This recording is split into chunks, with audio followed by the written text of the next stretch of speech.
video that I wanted Zane to do since he built this, how many years ago? 5, 6 years ago. So I finally have him convinced to do a trailer tour, and so we're gonna get him mic'd up so we can get a tour of the fencing trailer.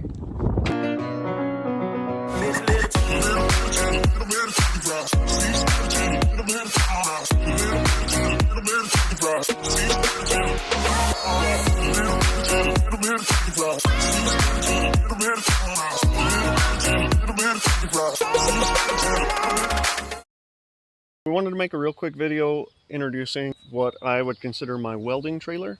It's more of a base station trailer now that I've got the welder on the truck. This gets pulled out, has a lot of tools, a lot of spare parts, an assortment of things that I need to do all the jobs that I do. So it gets pulled out, put in a central location, and then I just come to it and grab stuff off of it as I need it. But wanted to walk you through how it's built, why it carries that stuff, and why everything that I have is useful and what it does. This is my welding trailer that I didn't build the whole thing, but it's been modified quite a bit since I got it. The tan part that you see down there is the original trailer. We cut the neck off, put a new neck on, added all these boxes, widened it to the full 102. It's got 5,200 pound axles that we hub swapped to 7K hubs so that it can run 8 lug rims just like everything else I've got, 14 ply tires. So starting at the front, we've got the smaller Little Giant extension combination ladder. So you can extend it like the way it is, or it folds into an A-frame and extends up from there. I use that one a lot for pipe work. So whenever I drive the pipe up to 9 feet long that I'm driving, I'll lean it up against that, climb up the ladder, and pound down from there. I don't have the fancy handle extensions they came out with recently for the pounder. So that's my solution. On my rack here, I've got 4 lug-all, I believe they're 1 1/8 ton come-alongs that I messed with the cheaper ones. The lug-alls were the way to go if you want to just consistently get stuff done. Of course, a shovel for whenever you're doing welding work and you're worried about a fire. That's kind of nice to have around along with the fire extinguisher. Also, you just need to move stuff around sometimes. Moving down here, this area has been kind of a spare fluid storage for the skid steer and other stuff. But along with that, behind there, we've got the biggest 60-volt hammer drill that DeWalt makes, and I'll dig that out here in a little bit, along with some other bits, or along with the bits for it. Really, the only time I've used that is whenever I got into some rock and was having to hand dig holes because we were close enough to utilities that it would be a problem. So we would dig out and clean out, make sure that we were on top of a rock, drill into the rock with the bits, switch to chisel hammer mode, chisel out the rock, and just slowly made our way down the hole. We've got a Pipeliner's Cloud, I believe that's the 8-foot model, and I built a rack for it to go in the receiver hitch of either the truck or the welding trailer. I use that a lot whenever I'm fabbing close to the trailer and I can set up and I'm working nearby it. I don't have a stand for anything for it to make it mobile, just because of how windy it does get around here. I wanted it tied to something a little more solid than just a stake driven in the ground. Next thing over, you'll see the tripod for my laser level. Some just typical hand tools, square bladed transfer shovel, post hole diggers, pickaxe, digging bar, handyman jack. The piece of pipe there that's got the flat plate clamped on it, that's for the skid steer to mount the laser level receiver. So whenever I'm doing dirt work for tanks and stuff, that clamps into the skid steer bucket, and then I can put the receiver on.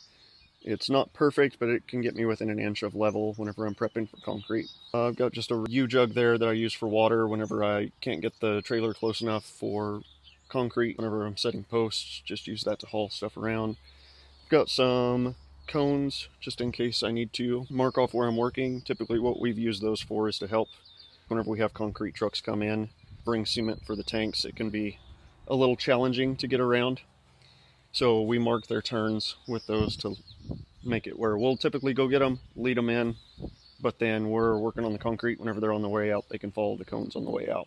This side was the welding side until I got a long bed truck and could fit the welder on there, but it's made to the welder bolts in right here. I was running a separate generator for the plasma cutter. It bolted in over there. That way I was keeping hours off the welder. It was a lot cheaper to keep a generator going than keep the welder going for running the plasma cutter. Sorry, the generator went in the middle, and the big air compressor that's on that trailer mounted over there, and then this unit was self-contained for the plasma cutter and the welder. I could just drop it and go. The reels were here. Got two 50-foot reels with pony leads to the welder and then two 50-foot extensions, so that depending on what I was doing, I had either 100-foot total reach or I had 50 foot of ground and 150 foot of stinger, which made it really nice for building pins. I could park right in the middle of the pins and reach anywhere with the welder. And then I just set up my cut station close by, got a long list of cuts, would cut 10 rails or so at a time, load them on the skid steer, go scatter, weld them out. So this side of the trailer is more the fab side than anything, and will be more tailored to that. So this is something I haven't used a ton, but whenever I have needed it, it's come in super handy. This is the Flange Wizard miter marker multi-hole imager combo. I have to look up how to use it every time I need to, but it's super nice whenever you want to make shapes on weird materials, draw straight lines on I-beam. If you need to mark an angle that goes all the way around so you can cut it well. What that kit is for. It can also be set up to do angled copes on larger pipe. So just a super cool little tool set that's, like I said, hasn't got used a whole lot, but it has been really handy whenever I've needed it. Moving into this big DeWalt box, this is where I keep my plasma cutter. It's a Hypertherm Power Max 30. Everything's in decent shape. The only thing wrong with it is the power switch broke, so whenever you plug it in, it's just on. I run the on and off through the circuit breaker on the welder so that I'm not plugging it into the welder without it being revved up and ready to go. Probably something pretty easy to change. Hypertherm air dryer, and then I've got a couple of adapters for different people run different shop power, and I'm occasionally using this setup in a shop that is out on somebody's ranch, and so I just try to have the common 240 adapter plugs. There is also, since it's a 30 amp, it will run on 110, so it's got its own little 110 adapter, and then down in this box also there's some spare consumables and just stuff to keep me up and running. Some just old stuff that's handy to keep around, and try to keep at least one pair of just old gloves laying around, so if something happens, wind takes my good ones, I've at least got a backup pair. This one has not been used as much, but I treated it as a job box whenever I was working on more complicated stuff. What I found is you can end up using a small smattering of different tools from throughout the trailer, so I would just load this up with what the most commonly used tools were, throw it on top in that box, and then every day I could just grab this box, break everything out. I didn't have to dig through the whole trailer. Right now it's just kind of my vice grip box, because all of my work lately has been a little more standard and not required such diverse tools, so I got everything back in their home for now. So all these boxes were built around these Tough System boxes. I was pretty aware that by the time I got stuff mounted and decided I moved it different places, I would end up with holes in the boxes. I could come back and weld them up, but I just figured it would be better to rely on these boxes for weatherproof, and just have keep these boxes contained without having to just have a ton of ratchet straps. This is an 1 1/4 pipe notcher. I use it whenever I've got to build custom gates in the field. 1 1/4 pipe is the common size, so that's nice to not have to always break out the plasma cutter. If I just need to knock out 6 rails right quick, I can do it with that. And you just use a piece of 1 1/4 pipe on this, and it lines up with the saw where everything's kind of happy whenever you're notching. So in here, like I said, DeWalt boxes built for that. These ones are built around the smaller boxes. Whenever I had the welder and reels on here, this is where I would keep my 50-foot extensions, so they were pretty easy to get to. DeWalt Portaband there. The other nice thing about having everything in DeWalt boxes is, let's say you're building barbed wire and you've already ran around and welded out your braces, but for some reason you need to come back and drill a hole for something that you didn't get initially. Instead of having to hunt and find something, especially if you got new people working for you, you can just tell them, go to the passenger side, the long box on the side, open it up, top right shelf, there's a box that says drill. It has my drill, my impact bits, drill bits, step bits, I forget what you call those, different adapters. So it's got everything that you need to do any drill work in one box, its own little center punch. So you can feel pretty confident that I need to drill a hole, I don't know what size exactly or I don't know what exactly I'll need. You can just grab the whole box and go. So that one's the drill box. The grind box, I keep 2 battery-powered grinders in. Works really nice for the wire wheel whenever you need to go around and clean up your welds. It's pretty quick, so it doesn't burn through. They burn through the batteries, but the wire wheels are pretty appropriate use for them. Typically keep one with either a cutoff wheel or a flap disc, just because sometimes it's not worth figuring out power for just a couple little cuts on stuff. You can just grab this in a battery and go. I'm a little low on stock right now, but these hold a fair amount of flat discs, cutoff wheels, and I usually keep a hard rock round, like you're working on pipe and you need to clean up a saddle or something. But again, nice little self-contained unit. As long as you've got batteries in the truck, you can just grab the box and go. Got the saws box, reciprocating saw, jigsaw, little adapter for the impact for whenever you need to cut PVC or poly pipe. Makes life a little easier if you're doing a whole bunch of cuts. Reciprocating saw blades in there, and then some more, and some jigsaw blades, so that you just grab it and go. All of the tools are XR tools, so they're the most efficient battery-wise, and you can really tell coming from the non-XR tools. You get more power and more battery life. So this one's mismarked. It's kind of got moved around a little bit, but this is the smaller hammer drill box with, forget which, this is the SDS Plus 20 volt. Lots of assorted bits. Ground rod driver for whenever I need to drive rebar for staking, for getting forms ready for concrete, or we drive rebar into the ground and weld the steel rim for the tanks to that. So this is the go-to tool for that, so that you're not having to hammer stakes in the ground. And I think that's everything in this box. So this one is kind of more the welding-specific box. Got a lot of, like, all my grinder stuff lives in here. Lots of clamps. Got the few 3-foot clamps, some 6-inch, 5-inch C clamps, along with some of these slide clamps. Squares. I do typically carry a square with the welder in the truck, but I've got a carpenter square, a big speed square, a regular speed square, 2 DeWalt. Kind of same setup. One of them always has a wire wheel. The other one floats between a cutoff wheel and a flat disc. A long tape measure. Of course, my big grinder. One I typically only use whenever there's something that I need to cut off. I can't reach with that one since it's got the bigger blade. This one reaches a little deeper. Or if I need to remove a lot of material, I'll swap over to a flat disc with this one.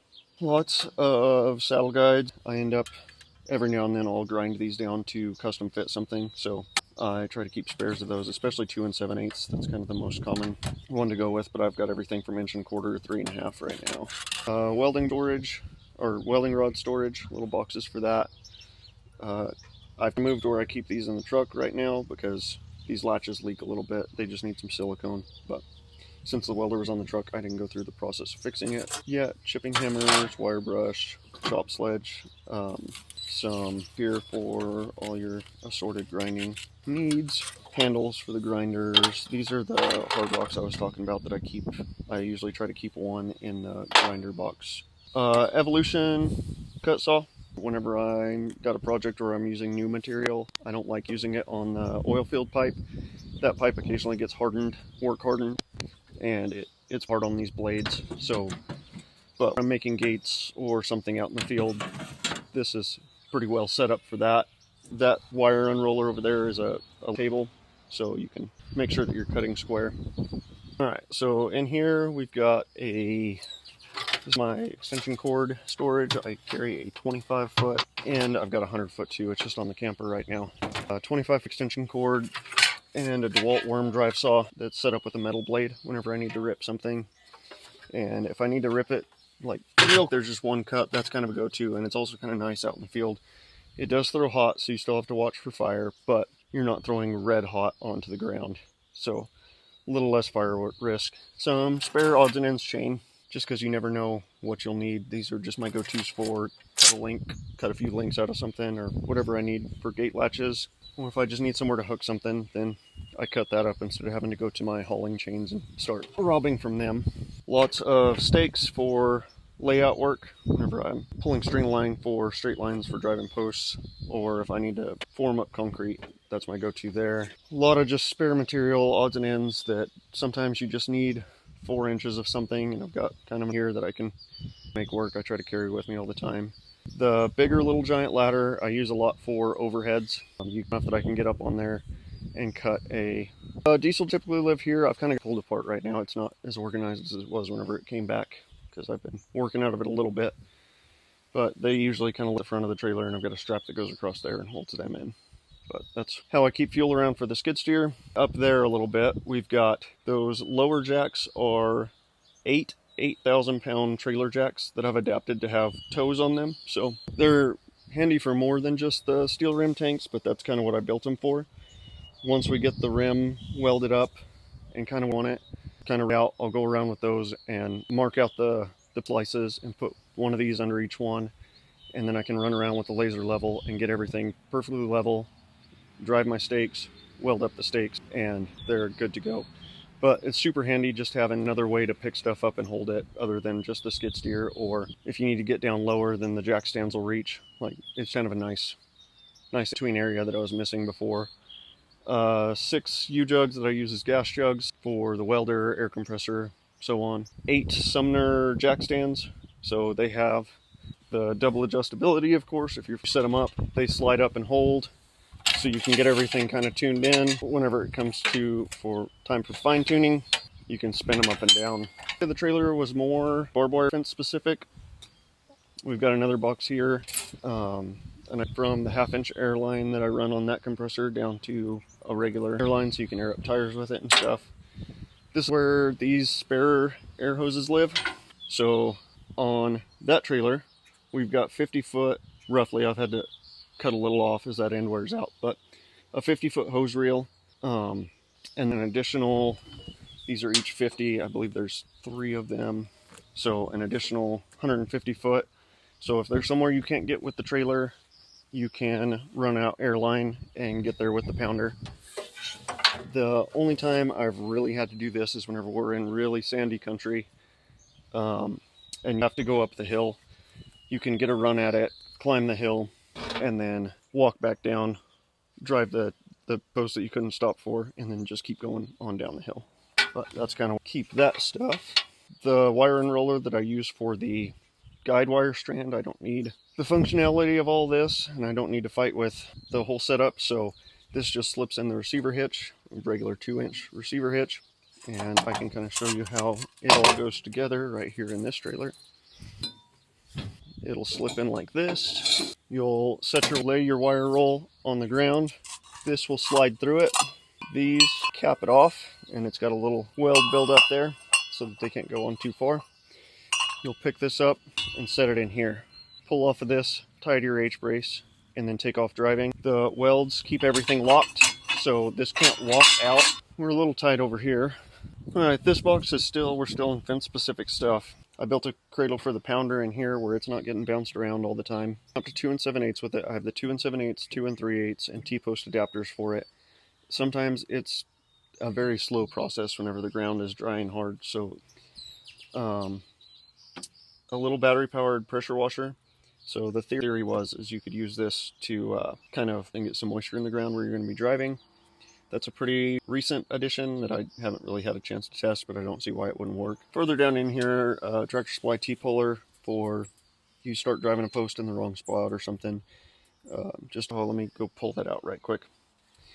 We've got Tyler post grippers. I like them a little more than, this is what I started out using.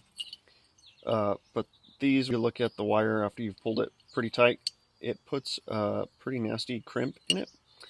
So I've transitioned over to these that distribute the load over a little bigger area. It doesn't distort the wire as much. So could be crazy, but I think this creates less of a weak spot than those old styles. Texas fence fixer. So this is for if you've got slack wire, but it's not broken. If it is broken, you'll have to use either come along with 2 of these or a pair of fence stretchers. This is like a deer jumps a fence and it just pulls some slack in your top wire or something. You can pull it tight without having to carry around big tools, and then all you have to have is a little bit of extra wire to get everything in.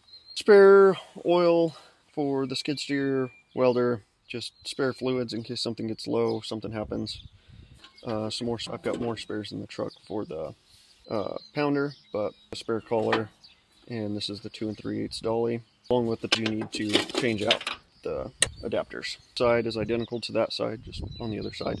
but there's a little less small tool stuff. I carry most of the small tools with me in the truck just because you don't need the trailer. If you're just going to fix a little spot in the fence, you can throw the pounder, the manual pounder, a couple T-posts in, and then you've already got pliers and everything you need. So this was kind of my more force stuff that I might need eventually, but I don't go to a ton. So I've got a lot of spare grease zerks for whenever you break one of those off, cotter keys for whenever you're changing out parts, hose clamps, D-rings, because you know where you might need to weld one, a bunch of these style spring pins, some spare chain hooks, staples, springs, spring clips, pin nails, Velcro, earplugs. Just kind of assorted spare stuff that hopefully you don't need, but it's nice to have. This one's a little more spare, kind of fence specific. Sometimes you'll come across something where you need to use these little hog rings. So I've got those and the tools for those. Spare pins for the auger, a couple spare teeth for the auger, bolt cutters, a crimp tool for splices, a little spare adapter plate for the handyman to pull T-posts, and a spare pair of side cutters, and a little bit of rope for the pull cords for the various engine driven stuff we've got. Flip in here. I've got this roller that I built, so if you're working on cutting some pipe and you need to set it up somewhere and roll it around, you can set it on those. And some spare stuff I took off the others. A bunch of that I haven't used in a long time, but I was using them kind of as the toe jacks. I got these put together.